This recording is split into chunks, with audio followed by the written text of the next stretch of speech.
ఒక సినిమాకి సంబంధించినటువంటి ట్రైలర్ రిలీజ్ ఉంది. ఆ ట్రైలర్ ఒకసారి మార్నింగ్ న్యూస్లో చూద్దాం. అలాగే ఆ సినిమాకి సంబంధించినటువంటి డైరెక్టర్, ఆ తర్వాత అందులో నటించినటువంటి నటుడు కూడా మనతో పాటు ఉన్నారు. Please welcome.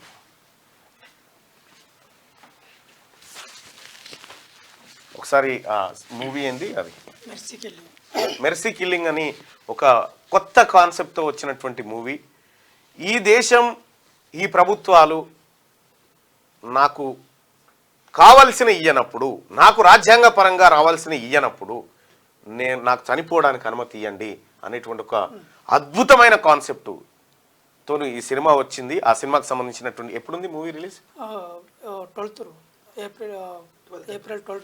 ఏప్రిల్ 12 తారీఖు రోజు ఈ సినిమా మెర్సీ కిల్లింగ్ అనేటువంటి సినిమా రిలీజ్ కాబోతా ఉంది. అది మెర్సీ కిల్లింగ్ కి సంబంధించినటువంటి మూవీ. ఆ మూవీ డైరెక్టర్ ఉన్నారు, ఆయన మాటల్లో ఇందాం. అసలు ఈ మూవీ సమాజం మీద వదిలిపెట్టాలి, వదిలిపెడితే ఎలాంటి ఫలితాలు వస్తాయి, తీయాలని ఎందుకు ఆలోచన వచ్చింది?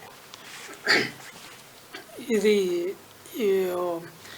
రాజ్యాంగంలోని ఆర్టికల్ 21లో మనిషి గౌరవంగా జీవించాలి, గౌరవంగా మరణించాలి. ఇది నేను అనుకున్న ఫస్ట్ థాట్ అండి. సొసైటీలో చాలామంది న్యాయం జరగక అన్యాయానికి ఎంతోమంది బలవుతున్నారు. అంటే సూసైడ్స్ అవి ఇవి చేసుకుంటున్నారు. న్యాయం కోసం ఎంతోమంది ఎన్నో చోట్లకి తిరిగి అలసిపోయి వాళ్ళు సూసైడ్కి దారితీస్తున్నారు. అటువంటి ఒక క్యారెక్టర్ నేను తీసుకున్నాను. అంటే రియల్ క్యారెక్టర్లు కొన్ని ఉన్నాయి. అలాంటి ఒక రియల్ క్యారెక్టర్ని తీసుకొని ఒక ఆర్ఫనేజ్ అమ్మాయి తన పుట్టుకకి కారణమైన తన తల్లిదండ్రుల గురించి తెలుసుకోవాలనుకున్నాను. అక్కడి నుంచి తన జర్నీ స్టార్ట్ చేసిన అమ్మాయి ఆ తర్వాత తన తల్లికి జరిగిన అన్యాయం, ఒక చదువు అంటే ప్రాణంగా బతికే అమ్మాయి సొసైటీలో గౌరవంగా బతకాలి. సో దాంట్లో ఇందాక ఒక డైలాగ్ కూడా చెప్పాను సార్. డైలాగ్ ఏంటంటే అవతల విలను సో చదువు ఇది మీకు ఎందుకు రాకు, ఏదో పని చేసుకొని బతకొచ్చు కదరా అంటే అమ్మాయి చెప్పొద్దు, పని చేసుకొని బతికితే గౌరవంగా హాయిగా బతకలేము కానీ గౌరవంగా బతకలేమండి, నేను చదువుకోవాలనుకున్నాను. అలాంటి అమ్మాయి జీవితాన్ని ఈ వ్యాపారస్తులు, కొంతమంది జ్యువెలరీ మీద బతికే కొంతమంది వ్యాపారస్తులు ఆ అమ్మాయిని ఏ విధంగా షూటింగ్ మొత్తం కాకినాడ ఉప్పాడల్లో జరిగింది సార్. అంటే ఇందులో లవ్ తర్వాత ఇట్లాంటి ఏమేమి ఉన్నాయి? ప్యూర్ అంటే ఒక లవ్ అనేది బాగుంది. ఎంత ఖర్చు అయింది సినిమాకి? 1.5 దాకా చేసాం సార్.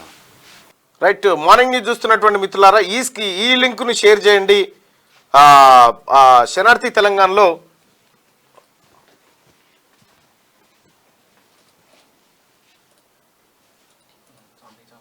Okay right. ఇక ఈ మెర్సీ కిల్లింగ్కి సంబంధించినటువంటి మూవీ ఈ నెల 12 తారీఖు రోజు రిలీజ్ కాబోతా ఉంది. ఒక ఆర్ఫన్ బేబీ తను ఆత్మగౌరవంతో బతకాలి, ఆత్మగౌరవంతో చనిపోవాలనేటువంటి ఒక కాన్సెప్ట్ మీద భారత రాజ్యాంగంలోని ఆర్టికల్ 21ను ఉటంకిస్తూ ఈ సినిమా ముందుకు సాగబోతా ఉంది. ఈ సినిమా దాదాపుగా రిలీజ్కు రెడీ అయిపోయింది. అమెజాన్ ప్రైమ్లో కూడా త్వరలో రాబోతా ఉంది అంటున్నారు. సినిమా గురించి చెప్పండి. సినిమాని మేము అంటే ఒక ఆర్టికల్ 21 మీద బేస్ చేసి చేసామండి. మంచి కాన్సెప్ట్. ఇప్పటి వరకు తెలుగు స్క్రీన్ మీద ఇటువంటి ఆర్టికల్స్ మీద ఏమి ఇంతవరకు చేయలేదు. సో మేము ప్రమోషన్ కోసం చాలామందిని అడిగాం, కానీ ఎవరు కూడా మాకు కోఆపరేట్ చేయలేదు. ఈ రాజ్యాంగం మీద బేస్ అయి చేసిన సబ్జెక్ట్ కాబట్టి అన్న మాకు హెల్ప్ చేస్తారని చెప్పేసి మేము వచ్చాము. రాజ్యాంగం మీద అన్న విన్నారు, మొత్తం చూశారు. సో కొన్ని డైలాగ్స్ కూడా అడిగారు. సో అన్నిటికీ క్లారిటీ ఇచ్చాము, చాలా బాగుందని చెప్పారు. అందుకే మాకు ఈ అవకాశం ఇచ్చినందుకు అన్నకే ఎప్పుడు కూడా నేను స్పెషల్ థ్యాంక్స్ చెప్పుకుంటూ మూవీలో అంటే ఎన్ని థియేటర్స్లో ఎక్కడ రిలీజ్ కాబోతా ఉంది? మొత్తం ఏపీ తెలంగాణ కలిపేసి 220 థియేటర్స్లో మేము రిలీజ్ చేస్తున్నాం. ఒకటి మల్టీప్లెక్స్, సింగిల్ థియేటర్స్. నిన్న నుంచి ప్రమోషన్ చేసాము. మెట్రో ట్రైన్స్ కూడా మేము ఇచ్చాము, బిల్డర్స్ అన్నీ కూడా. సో 12వ తారీఖు కొంచెం భారీగా రిలీజ్ చేయడానికి ప్రయత్నం చేస్తున్నాం. ఎవరెవరు ఇందులో హీరో ఎవరు? ఇందులో మెయిన్ క్యారెక్టర్ వచ్చేసి సాయి కుమార్ గారు, తర్వాత పార్వతీశం, ఐశ్వర్య, బేబీ హారిక.